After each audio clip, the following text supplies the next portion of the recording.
Yüreniciler gittiler de yaptılar nice Isus dedi. Getirdiler yeşeğe hem koduğu. Döşediler kendi rubalarını onların üstüne. Da sonra o atlı pindi koduğun üstüne.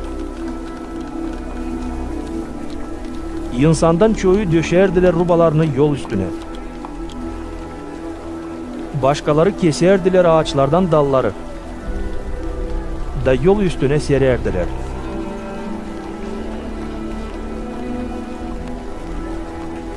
İnsan hani giderdi yönü sonra, hemardı sonra, bağırardı.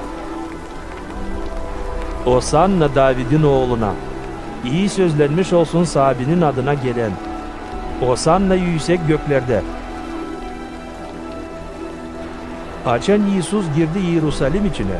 Bütün kasaba kaynamaya başladı. Hepsi sorardılar. Kimdir bu? Isus prorok Galilea'dan, Nazaret kasabasından. Cevap ederdi başkaları.